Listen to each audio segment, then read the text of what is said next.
como é que faz a adequação? Pois é. Adequar, hoje tem muita gente falando, não, vamos só colocar uma cláusula no seu contrato aqui, tá, que você está adequado. A gente já viu isso, Renato. Você sabe do que eu estou falando, né? Sem dúvida. Não, eu já estou adequado. Sem dúvida. Não, amigo, a adequação passa por vários procedimentos. Sem dúvida. Até mesmo porque você adequa a sua empresa para poder responder o titular, que a gente já passou por isso. Perfeito. Né? Conta pra gente aí, como é que é a adequação? O que precisa para a empresa estar adequada? É importante que a empresa tenha, por exemplo, a legislação traz como um DPO, ou o DPO é o ponto focal entre uma empresa. Você explica, cara, o que é um DPO, DPO. Explica pra gente o que é também um DPO. chamado de encarregado de dados. Encarregado de dados, mais fácil. Né? É mais fácil. Em português, encarregado de dados. E ele tem o objetivo de ser a ponte entre a empresa, os órgãos públicos e o titular. Então, vamos supor que essa pessoa pode ser funcionário da própria empresa, um terceirizado, contratado.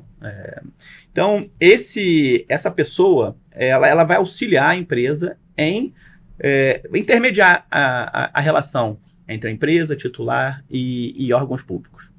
Então, principalmente a NPD. Exatamente, a NPD. NPD. E aí, o que ele faz? Ele normalmente vai colocar diversos procedimentos internos para que a empresa consiga se adequar. Os procedimentos internos são vários. Por exemplo, ele vai precisar corrigir todas a forma de comunicação com o titular para dar maior transparência na informação daqueles dados. Ou seja, vai ser necessário explicar para ele quais são os dados que são tratados, qual é a finalidade para aquela coleta daquela informação, por que a gente pega aquela informação, para qual finalidade. Vai ter que criar um canal específico de direitos de titular para receber um canal facilitado, de fácil acesso, gratuito. E vai ter que criar procedimentos internos de identificar, por exemplo, quando for recebido algum pedido de direito titular, vai ter que criar um processo específico, identificar onde esses dados foram armazenados. E vamos detalhar. Isso é previsão legal. Né? Isso é exigência. Isso é o que está na lei, não é isso? Isso tem que estar... Todo mundo já devia Tem que estar redondinho, todo mundo já devia estar assim, não é verdade? Devia estar, pelo menos, eu te interrompi porque a gente está vendo a quantidade de procedimentos que tem que ser feitos, que não é simplesmente uma cláusula contratual que vai salvar a empresa no caso de um requerimento, no caso de uma ação judicial, ou até mesmo na fiscalização da NPD. De jeito nenhum. É impossível, talvez... Eu vou mudar esse termo impossível. É muito difícil que uma empresa consiga responder a eventual fiscalização, seja da Autoridade Nacional, a NPD, que a gente já mencionou, ou de algum juiz, se não tiver já iniciado um processo interno. Não, isso é muito legal de você falar, porque às vezes todo mundo está falando, não, a NPD, as sanções da NPD salvam as ações judiciais. Sem dúvida. Tá? Uma coisa não anula a outra. Não. O fato da NPD te punir por não responder ou por não tratar os dados adequadamente não significa que você também não possa sofrer uma punição judicial. Né? Uma não exclui a outra. A NPD, a lei trouxe várias sanções graves assim, para a NPD imputar a empresa que cometer qualquer... Vamos falar o nome dele? Controlador de dados. Controlador, né? Controlador de dados. Então tem várias sanções já previstas, já tem inclusive já publicações de uma empresa já que foi sancionada, mas não exclui, por exemplo, um processo judicial individual de um titular. Fala, eu, Renato, não estou satisfeito com o tratamento que estão fazendo dos meus dados de uma empresa XYZ, e não estou satisfeito com a resposta que me foi dada. Por exemplo, no caso que a gente deu o exemplo aqui da operadora de telefonia, não estou satisfeito com a resposta que me deram, porque estão me ligando incessantemente, eu jamais tive qualquer contrato, e estão falando que tem um contrato lá assinado por mim. Então, forneça o contrato. Então, e aí justamente acontece essa punição que a gente está falando. Essa punição do Tribunal de Justiça E o Procon. O Procon também tem. Procon também tá, boa tem a lembrança. O possibilidade. Procon também tá começando, né? Porque tem tudo a ver, né? LGPD tem tudo a ver com direito do consumidor. Tem, inclusive tem relação na lei. Totalmente interligado. A transparência, o Código de Defesa do Consumidor fala que E aí você pode trazer aquilo tudo, né? Todas aquelas aplicações, né? Inversão do ônus da prova, Total. hipossuficiência do consumidor. Sim. Você traz toda aquela carga de defesa do consumidor para dentro da Lei Geral de Proteção de Dados. Sim, Essa inclusive discussão ela é bem interessante. Renato, você pode me falar quais são as penalidades que estão previstas na LGPD? A gente está falando de várias sanções que são cíveis, né? Sim. Mas existem várias sanções que são administrativas, que está estabelecido na Lei Geral de Proteção de Dados. Esse assunto é muito importante, até para as empresas terem ciência de quais as penalidades que elas podem estar sofrendo.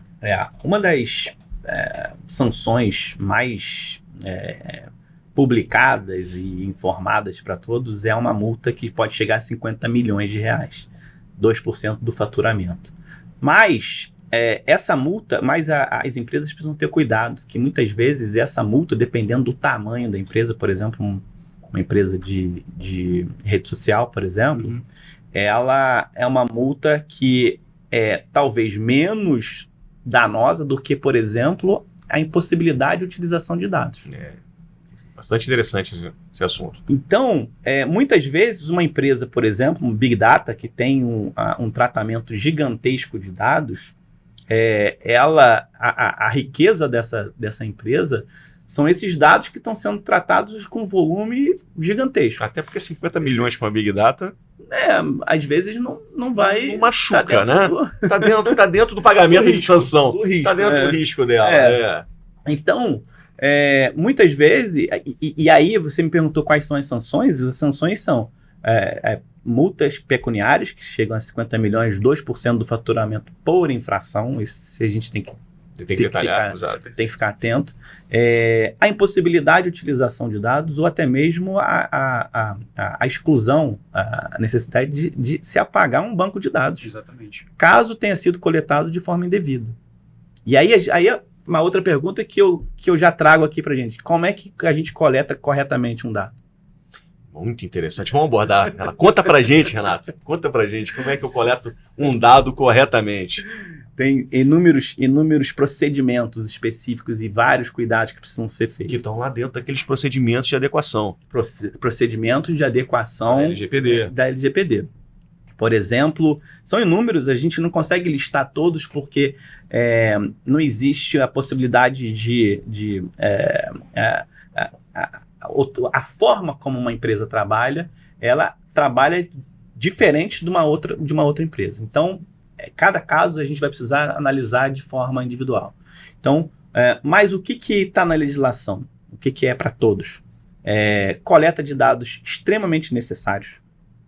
É o princípio da essencialidade. Então, vamos lá. Nome, CPF, endereço, e-mail no banco de dados. Explicando de forma prática.